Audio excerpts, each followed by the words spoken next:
nosotros le alabamos a Él, le cantamos, le adoramos, nuestra entrega a Él, nuestro reconocimiento acerca de quién es Él. Pero hay un momento en que Él también quiere hablarnos a nosotros. Desde siempre, cuando alguien quería buscar unos discípulos, y era un gran maestro, muy competente en la palabra, algún teólogo, todavía antes de la época de Jesús, él no llamaba a los discípulos. Cuando era alguien importante, ¿no? El discípulo quería ser seguidor. El discípulo lo buscaba al maestro. Dice: maestro, quiero ser como tú. Y el maestro le dice: si te esfuerzas, si haces todo bien, quizás llegues a ser como tu maestro. Seguramente llegará a ser como tu maestro. Pero todo estaba en el esfuerzo que el alumno podía hacer. Entonces había muchos, incluso fariseos, y muchos que tenían una forma de pensar, una doctrina que no estaba alejada, no era una herejía, pero era algo, como una tendencia o algo así. Entonces un maestro o que enseñaba acerca de la ley también tenía sus discípulos. No era que Jesús inició la idea de tener discípulos. Entonces cuando Jesús aparece es muy raro, un maestro muy raro, porque Él llama a los discípulos. Y cuando los otros maestros llamaban a los mejores, le permitían seguirle a los mejores. Porque claro, si no se quemaban, ¿no? Entonces ellos querían demostrar que su buen trabajo en buenos discípulos. Es como ahora, las escuelas polacas tienen, cuando salen de la secundaria, tienen la matura y tienen un puntaje. Hoy cómo sufren, cómo luchan por ese puntaje, porque ese puntaje le va a permitir entrar a una buena universidad. Si tiene bajo puntaje, entrará a una escuela de menor categoría. Si tiene mejor puntaje, de mejor categoría, ¿no? Y por eso tanta tensión tienen, ¿no? Y se preparan ya desde primer año, segundo, tercero, cuarto, ya tienen la matura y tienen que rendirla, y ya vienen preparados de mucho antes. Bueno, eso es lo normal, pero Jesús fue a buscar a los que menos puntaje tenían. ¿Puede usted creer eso? Y lo hizo a propósito. Lo hizo a propósito. Porque Jesús vino a dar a conocer al Padre. Y Él conocía el corazón del Padre. Y la gente estaba muy equivocada. La gente seguía los estándares, el qué dirán, el quién tenía mejor inteligencia, capacidad. Jesús venía a mostrar que no sirve lo nuestro. Nuestra propia justicia eran como trapo de inmundicia para Dios. Él vino a mostrar la verdad. Él vino a mostrarse a sí mismo, porque Él es la verdad. Entonces, quiero hablar del potencial de la humildad y la sencillez. El potencial que tiene la humildad y la sencillez delante del Señor. De pescadores a apóstoles de Cristo. En Mateo 4:18 encontramos el pasaje donde Jesús va y Él llama a pescadores. Gente que no sé si sabía leer y escribir. Bueno, seguramente que sí, pero no eran del vulgo, ¿no? Es de gente común. No estaban en una oficina, salvo uno o dos, pero los demás la mayoría eran pescadores, ¿sí? Un trabajo duro.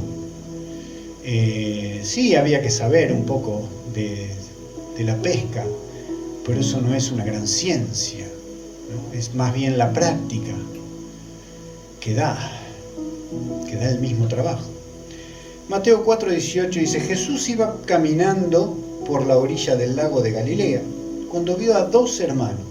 Uno era Simón, también llamado Pedro, y el otro Andrés. Eran pescadores y estaban echando la red al agua.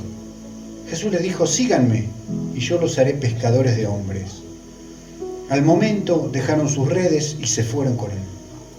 Un poco más adelante Jesús vio a otros 2 hermanos, Santiago y Juan, hijos de Zebedeo, que estaban con su padre en una barca arreglando las redes. Jesús los llamó y enseguida ellos dejaron la barca y a su padre y lo siguieron. Claro, era un gran privilegio ser llamado por Jesús, por el Maestro, que hacía poco lo habían visto, que se hizo bautizar por Juan, aun cuando Juan el Bautista dijo: yo ni siquiera soy digno de desatar el cordón de los zapatos, de las sandalias, la correa de su calzado, no soy digno, dice, él es mayor que yo. Y cuando él vino: bautízame, Juan. ¿Cómo? Yo tengo que ser bautizado por ti, tú vienes a mí. Es necesario, Juan, es necesario que cumplamos toda justicia. Bautízame, Juan. Y Juan lo bautizó. Así cumplió todo Jesús. Y fue igual que nosotros en todas las cosas. Así que cuando él dice que necesitamos arrepentimiento para perdón de pecados, necesitamos bautizarnos en el nombre del Padre, del Hijo y del Espíritu Santo, por algo lo dice, y él mismo se bautizó. Así que no es algo que él no haya hecho, porque él vino a vivir nuestra vida, a jugar con nuestras reglas, ¿no? Es decir, una forma de decir, ¿no? No con las divinas. Y llamó a unos pescadores. ¿Por qué habrá llamado a unos pescadores?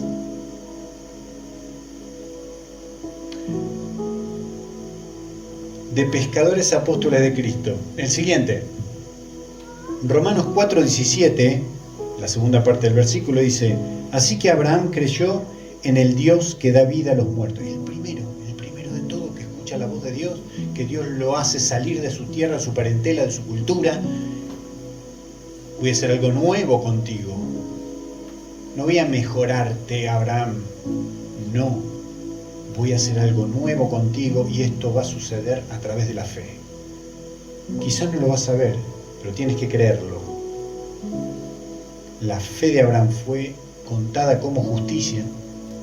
Entonces, la promesa a Abraham quizás la vieron sus descendientes, pero él lo vivió como si lo hubiera visto, como si lo hubiera experimentado en su plenitud. Dice: así que Abraham creyó en el Dios que da vida a los muertos. Aquello que no era gente pescadora puede llegar a ser apóstol de Cristo. Pero no porque tiene una oportunidad, sino porque Dios se quiere glorificar. Y no porque para darle la gloria a ellos. No. Ellos siguieron siendo las mismas personas, pero el Espíritu Santo de Dios hizo la gran diferencia en ellos. Y esto es maravilloso, porque nosotros podemos darle la gloria a Dios. Pero usted ve el mundo, en el mundo está lleno de personas que todos tratan de luchar para ser mejores, ¿no? Y de hecho muchos lo logran. Y delante de toda la sociedad, ellos son los mejores. Y ellos logran las cosas que nadie logra, tienen las cosas que nadie tiene, tienen de más, tienen de sobra muchos. ¿Sí? Esos son los exitosos según este mundo. Pero Dios no los llamó a ellos. Dios llama a los humildes de corazón, a los que son sencillos. Primera de Corintios 1:26 dice: porque mirad, hermanos, vuestra vocación, que no sois muchos sabios según la carne, no muchos poderosos, no muchos nobles. Sí, había algunos, pero no eran la mayoría. Sino que lo necio del mundo escogió Dios para avergonzar a los sabios, y lo débil del mundo escogió escogió Dios para avergonzar a lo fuerte. Y lo vil del mundo y lo menospreciado escogió Dios, y lo que no es, para anular lo que es, para que ninguna carne, ninguna persona se jacte en su presencia. ¿Para qué era? Oh, aquí está la revelación. Para que nadie se jacte en la presencia de Dios. ¿Esto es nuevo? Cuando Jesús llama a los pescadores, ¿es nuevo? ¿De lo que Dios hizo antes? No es nuevo, porque cuando Dios elige al pueblo de Israel, elige a un pueblo débil, un pueblo que no era capaz. Cuando el pueblo de Israel seguía la idolatría de las demás naciones, perdían las guerras, perdían todo, venían, los saqueaban, porque Dios tenía que soltar su mano para que ellos puedan aprender la lección, para que ellos puedan definitivamente desechar todo aquello que no es Dios. Y bueno, siempre pensamos en idolatría, un muñequito donde le prenden velas y se arrodillan, porque eso ya es demasiado ridículo para nosotros. Pero a veces no queremos pensar en que a veces confiamos en el dinero. Si usted no cobra un mes, ¿se murió Dios? Supóngase, imagínese que usted un mes no cobra, no le pagan de su trabajo. No puede pagar el alquiler, no puede comer, no puede nada. ¿Se murió Dios? Y si su Dios es el dinero, se murió su Dios. Y así con muchas cosas, No hay nada que debería suplantar el lugar que Dios tiene, o que Dios debería tener en nuestras vidas. Por eso Dios elige un pueblo débil, y se queda demostrado que el pueblo es débil también, porque el pueblo cede ante la presión social, cede y se calla cuando tiene que hablar, y hace lo que no tiene que hacer para quedar bien con los demás, o para quedar bien consigo mismo, para agradar a la carne. Pero Dios quiere ser fuerte en nosotros, pero mientras tanto, en tanto y en cuanto nosotros no podamos reconocer que nosotros necesitamos urgentemente estar en Cristo, para poder vivir realmente la vida de Cristo hay que estar en Cristo y Cristo esté en nosotros, que su palabra more en abundancia en nosotros y podemos vivir de acuerdo a esta palabra. Cada circunstancia, la Biblia dice tal cosa, y nos guiamos por la palabra. Porque nosotros, por nosotros mismos, Dios nos llamó a lo débil, a lo menospreciado, a aquellos que los dejaron en segundo plano, el que no creen en esta persona. Pero Dios nos llamó, cuando nosotros tendríamos que haber buscado a Dios. Pero dice, no había ningún justo, no había ni siquiera uno que busque a Dios. Y eso en general, estamos hablando de Adán para acá, el hombre caído no buscaba a Dios. Pero el Espíritu Santo hace que nosotros busquemos a Dios, porque Él nos llama. Es porque Él nos llama. No es porque nosotros se nos prendió la lamparita y dijimos, ¿y si busco a Dios? No fue así. Es el Espíritu Santo. Es el Espíritu Santo. ¿Y para qué? Dice, no son muchos. ¿Por qué Dios eligió a esta gente? A nosotros. ¿Por qué lo vil del mundo lo escogió Dios? Lo que no es, para anular lo que es, para que ninguna carne se jacte en su presencia. Entonces, usted tiene que darle gloria a Dios. La gloria a Dios. Es decir, siempre reconocer. Si no fuera por Dios, cuando alguien lo felicita porque usted hizo algo bien, mire, si no fuera por Dios, acá el que obra a través mío es Dios. Si no fuera por Él, yo esto no lo tendría, no lo podría hacer. El pueblo, cuando confiaba en Dios y le preguntaba a Dios y se guía por lo que Dios les decía, obedecían, les iba bien, ganaban las batallas, Dios los prosperaba, les iba todo bien, ¿sí? Y no es porque Dios es un Dios de la economía, no, es porque Dios quiere mostrar que Él está a nuestro favor cuando nosotros nos rendimos a Él y cuando nosotros reconocemos que no somos nada. Bueno, dice de pescadores a apóstoles de Cristo. El siguiente, vasijas de barro receptoras del Espíritu Santo. Esos mismos pescadores que Jesús eligió, esos mismos eran cobardes. Además de todo, eran cobardes. Porque cuando lo llevaron a Jesús para crucificarlo, todos se escondieron, se fueron, ninguno dio la cara. Después aparece Juan ahí con las mujeres y, bien, le llaman el apóstol del amor. Los demás se escondieron todos. Y Pedro, el peor, negó a Jesús, maldiciendo que no lo conoce, para salvar su pellejo. Esos eran los verdaderos que Jesús llamó. Y uno cuando ve eso, cuando lee esto, uno dice, pero Jesús se equivocó. ¡Qué fracaso de elección esta gente! Es más, muchas veces Jesús dijo, ¿hasta cuándo los voy a tener que soportar, hombres de poca fe, incrédulos? Entonces, ¿para qué lo eligió? Justamente, Él tenía que demostrarle a ellos, ustedes son incrédulos, ustedes no pueden, ustedes son un fracasado porque ya eran fracasados. No eran sabios, no eran entendidos, no eran... Nosotros venimos al Señor con una agujera en el alma. Algo también nos pasó. Algo nos pasó. Y venimos así medio rotos al Señor. Y el Señor hace una gran obra en nosotros. Y a veces nos deja un aguijón en la carne para que no nos gloriemos. Porque Dios puede glorificar tanto a nosotros que nosotros podríamos vanagloriarnos. Así que dile gracias a Dios por todo.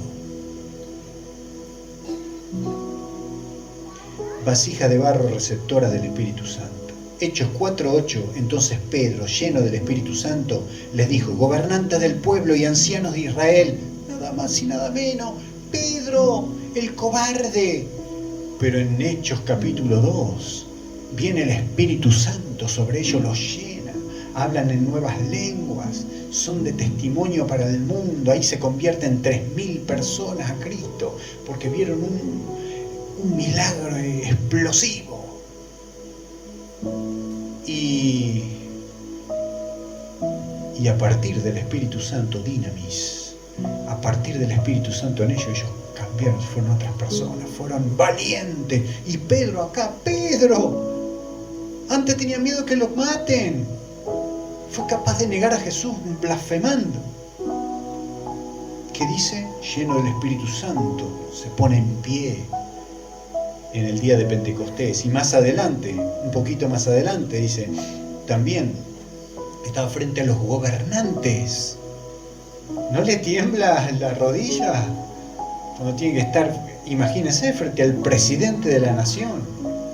Usted, y tiene que dar el mensaje del Evangelio. Pero el Espíritu Santo estaba ahí. Se para en pie y les dice, arrepentidos a los gobernantes. No tenía miedo a la muerte ya. ¿Por qué? ¿Qué pasó? El Espíritu Santo estaba en él. Antes estaba con ellos, pero después del día de Pentecostés estaba en ellos.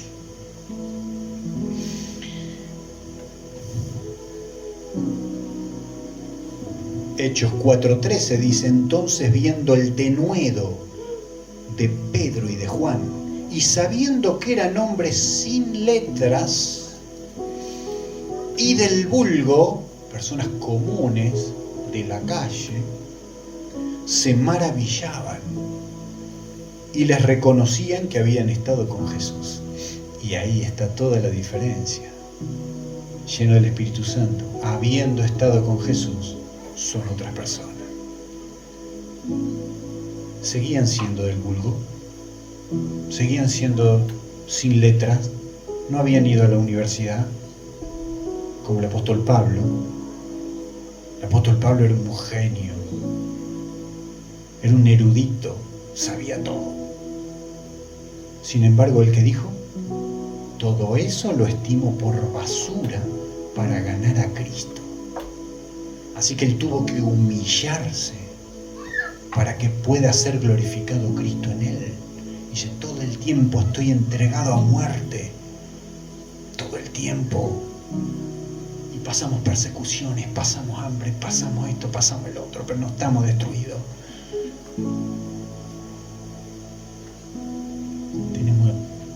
Ya estamos muertos. Nos dimos por muertos. Muchas veces, un par de veces lo apedrearon a Pablo, una vez lo dejaron muerto. Oraron por él los discípulos y resucitó.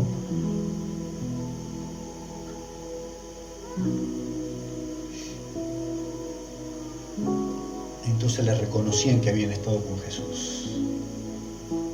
Así que el apóstol Pablo, que sí era un erudito, sí era un hombre sabio, había aprendido los pies de Gamaliel, como era uno de los maestros que tenía sus discípulos, y el apóstol Pablo era uno de esos discípulos.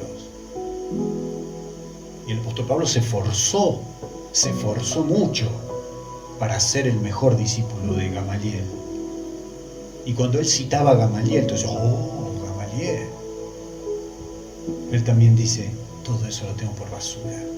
A mí lo único que me importa es ganar a Cristo. Y cuando los apóstoles hablaban, por ejemplo Pedro, ¿ven cómo escribe Pedro sus cartas? Todo por revelación de Dios. Habla cosas que él nunca podría haber sabido. Y las habla por revelación del Espíritu Santo. No era él, era el Señor en él. Así que él nunca se pudo jactar.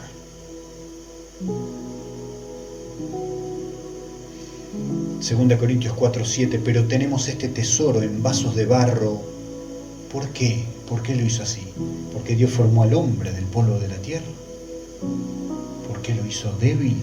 Cualquier cosita ya. Se tienen que dar en nuestro organismo millones de cosas para estar vivos, para estar sanos y vivos. Si falla una, ya estamos enfermos de algo.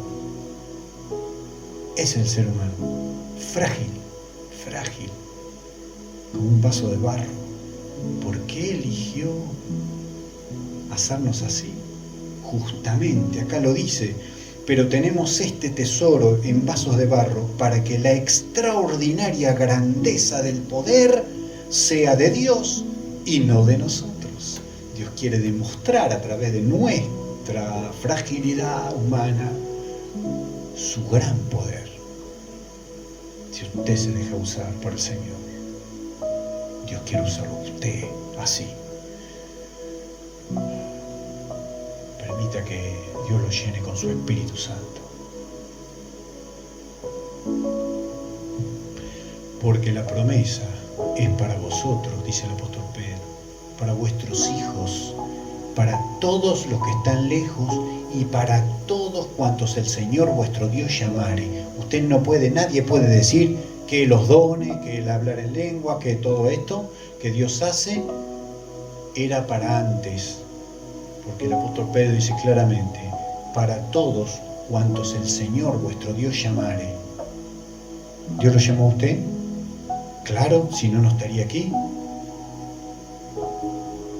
La promesa también es para usted. Este poder es suyo. Tiene que creerlo. No trate de pagarlo porque eso es terrible. Solo tiene que esperarlo por gracia. Los discípulos estuvieron esperando 10 días, intensamente ayuno y oración. No creo que el delivery haya ido ahí con unas pizzas. No había. Ellos estaban solamente orando y esperando la promesa del Padre.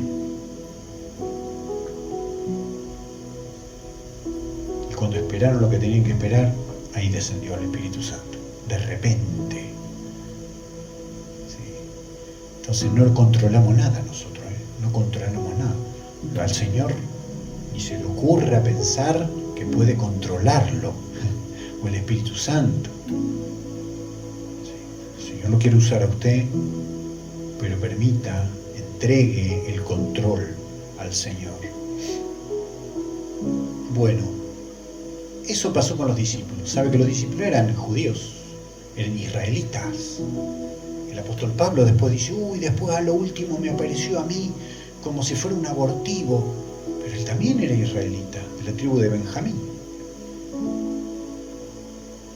Y él se sentía tan privilegiado que el Señor lo rescató de eso, que él era un asesino, perseguía a la iglesia de Cristo, él no sabía, pero tuvo un encuentro con Dios, con Jesucristo mismo, lo cambió y le dio una tarea, dice: vas a ir a predicar a los gentiles, a las personas que no son del pueblo de Israel. Era una novedad, pero ya el apóstol Pablo dijo, con la sabiduría que Dios le dio, dice, fíjense en las escrituras cuántas veces Dios menciona a los gentiles, porque Dios tenía un plan con los gentiles, así que yo me voy a predicar a los gentiles. Ese es mi ministerio. Oren por mí, envíenme, me voy con Bernabé, me voy a los gentiles. No teníamos chance. Imagínense si esos pescadores no tenían chance de ningún otro maestro. Ningún maestro lo iba a llamar. Si ellos tenían que decirle al maestro, yo voy a ser como tú y me voy a forzar. Ellos sabían que no daban el target, no daban la medida, no daban. Entonces no iban, ¿a dónde iban? ¿A qué maestro le iban a decir? Y sin embargo viene un maestro a ellos y les dice, sígueme. Y eran del pueblo de Israel. Entonces ellos pensaban, igual que Pedro, hasta, no sé si de viejo ya, seguía luchando con eso.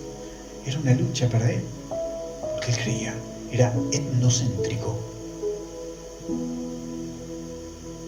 Él, con su pueblo, ¿no? Era centrado en Israel, ¿no? Si sos judío, Dios te salva. Él sabía que no era así, porque Dios le mostró claramente, y tuvo que mostrarle 3 veces, que acepte a los gentiles, porque Dios tenía un plan con los gentiles. Y sin embargo, después pasaron los años y él comía, se juntaba con los gentiles, pero cuando venían los judíos, ya se apartaba de los. Y el apóstol Pablo lo tuvo que retar, lo tuvo que reprender, encima en público, porque él había hecho eso en público y estuvo muy mal. Dice, era de condenar lo que hacía Pedro, dice Pablo. Así que lo retó a Pedro. Hasta lo último también tenía un aguijón en la carne. Era etnocéntrico, ¿sí? No digo como Jonás, pero recuerda que Jonás no quería que se salven los enemigos. Entonces, eso era. Y seguía teniendo esa debilidad. Tuvo que ser retado, tuvo que humillarse también otra vez. Pero ya tenía el Espíritu Santo. ¿Qué pasó? Pedro, ¿qué pasó? Seguimos batallando con algunas cosas.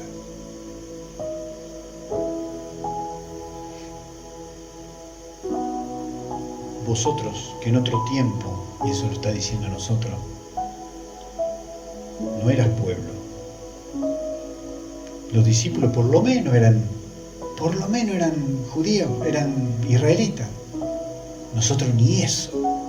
Lejos, ninguna chance, ninguna posibilidad.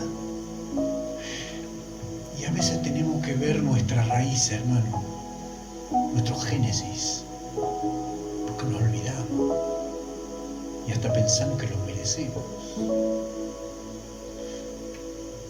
Y hasta miramos sobre el hombro a nuestro hermano, a nuestra hermana.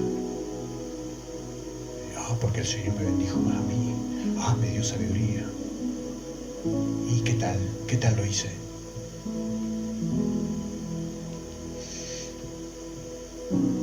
Vosotros que en otro tiempo no erais pueblo, pero que ahora sois pueblo de Dios, que en otro tiempo no habías alcanzado misericordia, pero ahora habéis alcanzado misericordia. Romanos 9:25, como también en Oseas dice, acá está el apóstol Pablo le habla a los romanos, y le cita a Oseas, que es un profeta del Antiguo Testamento. Y dice: llamaré pueblo mío al que no era mi pueblo, y a la no amada, amada. Y en el lugar donde se les dijo: vosotros no sois pueblo mío, allí serán llamados hijos del Dios viviente. Nosotros no podíamos ser del pueblo de Dios, estábamos lejos, éramos gentiles. Y sin embargo Dios nos quiso salvar. Y ahora somos la iglesia de Cristo, la novia de Cristo. Encima nos hace suyos. ¡Qué tremendo! ¿Por qué? Si no lo merecemos.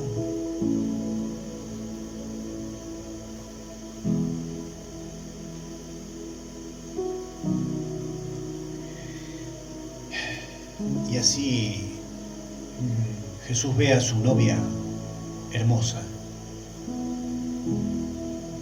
y su novia sabe que no tiene mucha belleza. Sabe cómo es. Sin embargo, vieron cómo el amor, ¿no? A veces uno dice: qué raro que eligió a esta persona. Pero el amor es así. Así es Dios. Así es Dios. Y incluso perdona cosas que nadie perdona.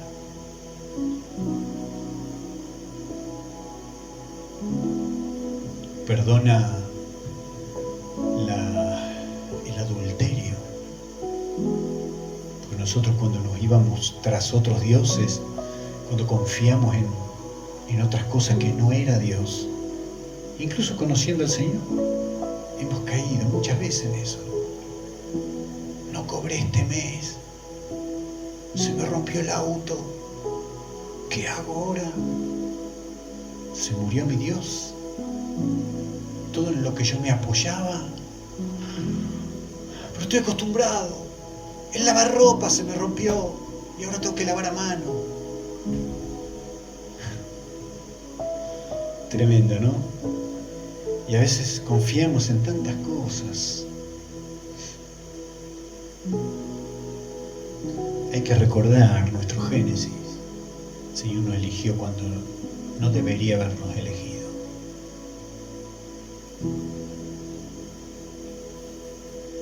Llamaré pueblo mío al que no era mi pueblo, y a la no amada, amada.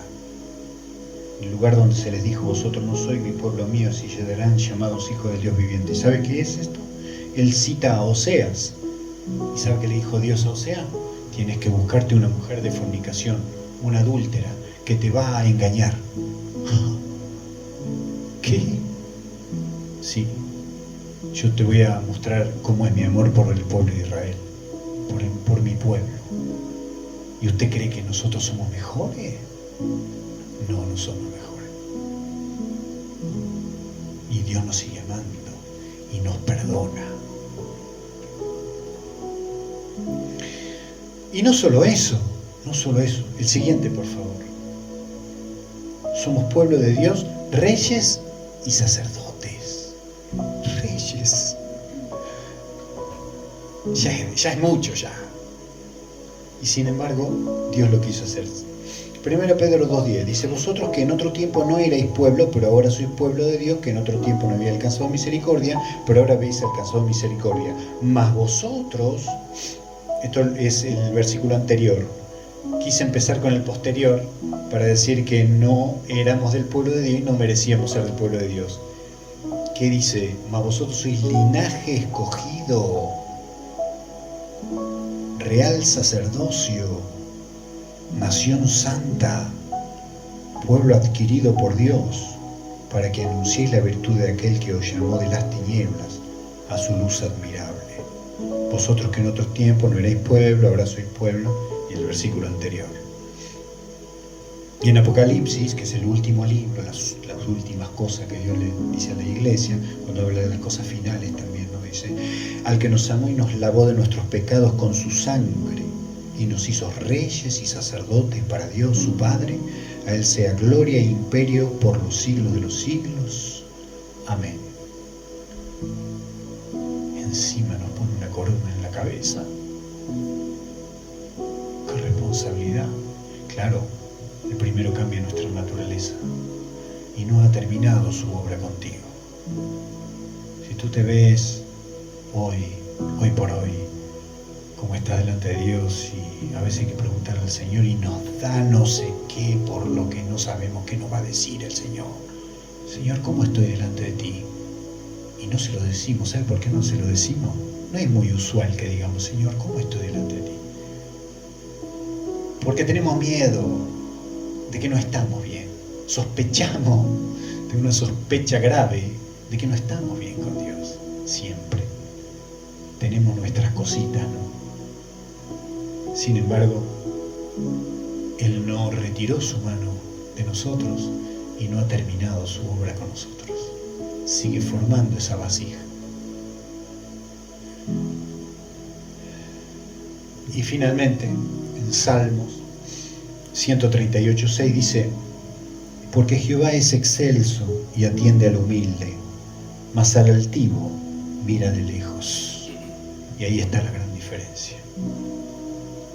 Cuando nosotros nos creemos que lo merecemos, creemos que ya somos algo, y cuando Dios dice que vamos a ser reyes y sacerdotes, se podría subirnos el humo a la cabeza, ¿no? Rey y sacerdote, soy hijo del rey, aléjate de mí, pecador. Soy hijo del rey. ¿Qué pasa, Señor? ¿Dónde están los millones? ¿Dónde está mi jet privado? No es así. Porque Dios atiende al humilde. Al altivo lo mira de lejos. Qué rápido nos olvidamos nuestros orígenes. Que el Señor nos ayude. Podemos estar humildes delante de su presencia. Él no puede orar, no puede hacer algo grande a través nuestro para glorificar su nombre, si nosotros nos creemos algo. Oremos. Gracias, Señor.